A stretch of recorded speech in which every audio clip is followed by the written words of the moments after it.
Welcome, one and all, to another episode of Undercooked Creepypasta, the show where I read and give my thoughts on creepypastas I find unsavory.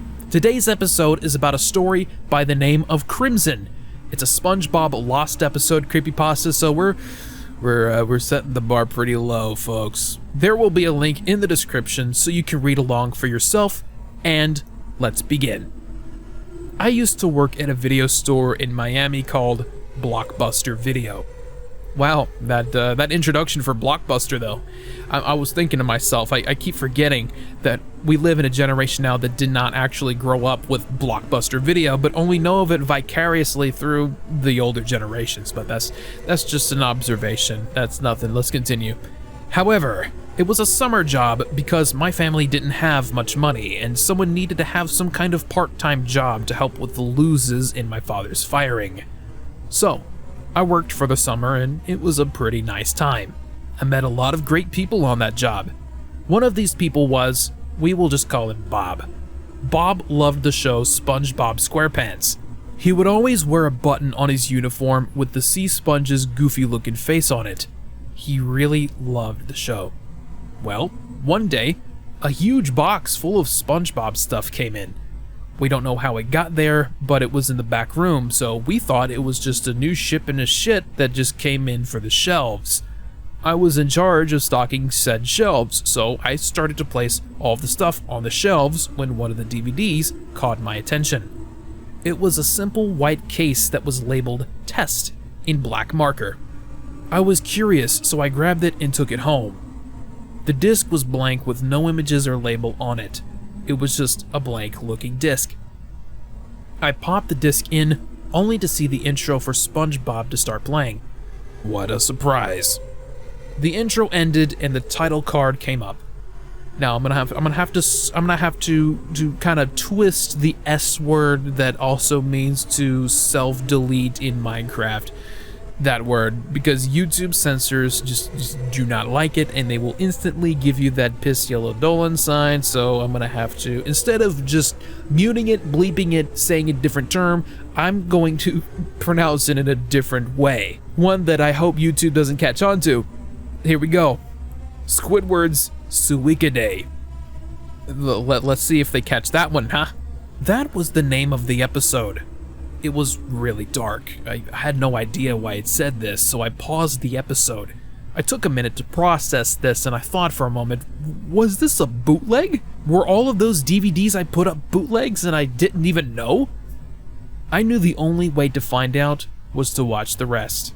I unpaused the episode, and I realized something that kind of made me chuckle. The music that was in the background was very happy. It sounded like any other episode's intro music. It was just so odd for such a dark title like that to be partnered by such cheery music. The next off thing was the intro credits. All of them were blank. All that was there was sand. The episode then began. The episode began with Squidward sitting on his bed playing his clarinet. He messes up and is shaking heavily. Just as he is about to play again, laughter interrupts him. He looks out the window to see SpongeBob and Patrick playing in the sand like idiots. Squidward then politely asked them to please lower their volume, which is something unlike the character of Squidward. He goes back over to his bed and is about to play again. The same thing happens, and he asks again, this time a little more stern. This happens one more time before he explodes. Will you two shut your mouths? I have a very important concert to practice for. I just scared the shit out of my dog doing that. SpongeBob and Patrick then start to cry, very loud. They then run off to somewhere else, and Squidward goes back to playing. A bubble transition takes us to a concert hall where we see Squidward trembling in fear. He walks out and we hear fish clapping and cheering. Not cheering as in C-H-E-E-R. It's chair, C-H-A-I-R. The thing, the apparatus that you put your ass in to rest your feet and legs and back. A chair. Squidward then says a speech. Hello everyone. Thank you all so much for coming. If you don't know who I am, my name is Squidward Tentacles. I'm here to play a song for you all. I made it myself, and it's called A Cephalopod's Dream. I have worked very hard on this, and I hope you guys and gals love it. He takes a deep breath and starts to play. It is beautiful. Every note played correct. But the crowd starts to boo and laugh. They then start to scream. Then they throw things at him. They all leave in anger. Then there I just him, laying on the floor, trying to process what happened with no E between N and D. He then finds his clarinet in pieces. He then grabs the broken parts and runs away home, screaming and crying.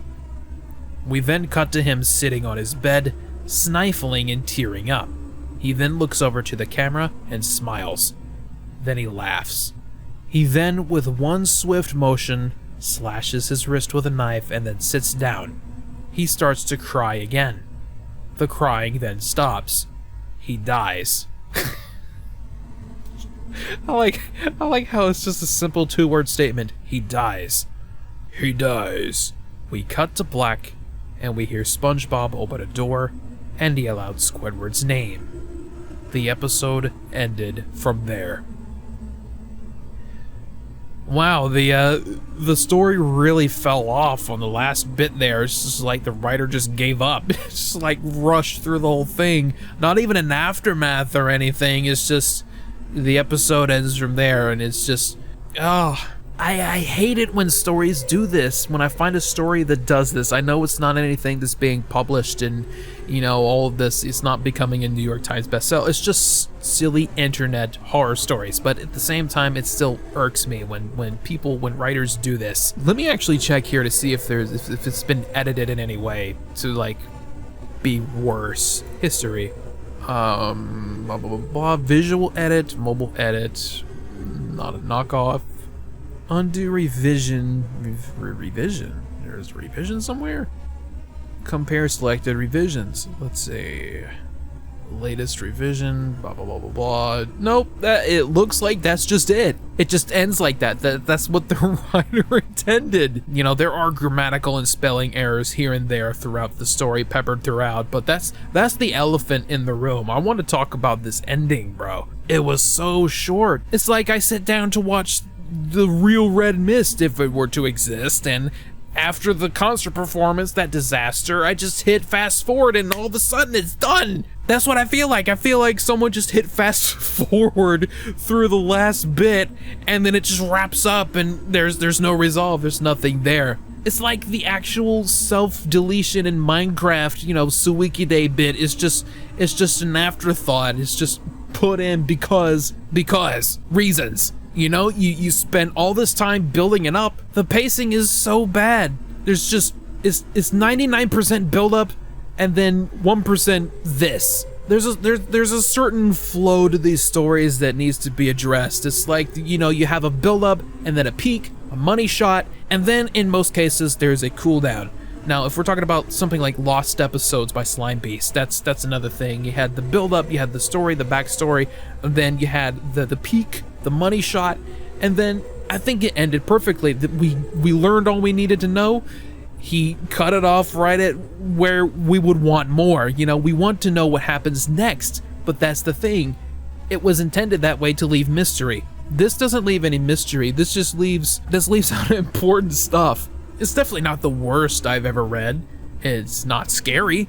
There's no ending. This is like the No Country for Old Men type of ending, where it just cuts off and there's nothing else after. Let's not even mention the lack of originality here. It's just a retelling of Squidward Suikide or Red Mist, whichever of the two is your favorite. And I do admit, in the last year, I want to say year or so, I have been lurking around in the shadows, in the background, undercover, I guess you could say.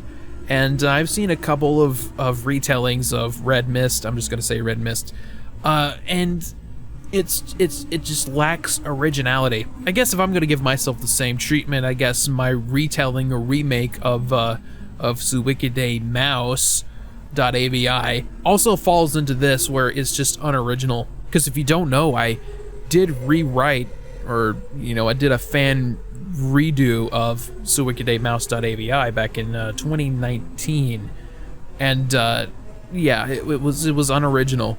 I did try to add some extra little nuggets in there that wasn't in the original story, but the overall meat and potatoes of it was the same. It's unoriginal. It's not scary. There's no scary imagery or anything like that in there. It just depicts Squidward just deciding to delete his real life account because he had a piss poor day. How many times have we heard that in the creepypasta sphere? There are grammatical errors peppered in here and there, and there's simply just no ending. Now, I do need to mention this. Please do not be let down by this video, this critique. I know people can do better. All it takes is some practice and some experience in writing, and at the end of the day, everyone needs some constructive criticism, and that's what I try to do in my self-appointed job. I try to keep my criticism constructive and not destructive. If it ever does get destructive though, please let me know, and I'll let off on the gas pedal a little bit. And that was Crimson, an Undercooked creepypasta. I hope you all enjoyed. Please leave your thoughts down below. Please like this video and share with your friends, and I will see you all next time. Hope you have a great day, everyone. Take care.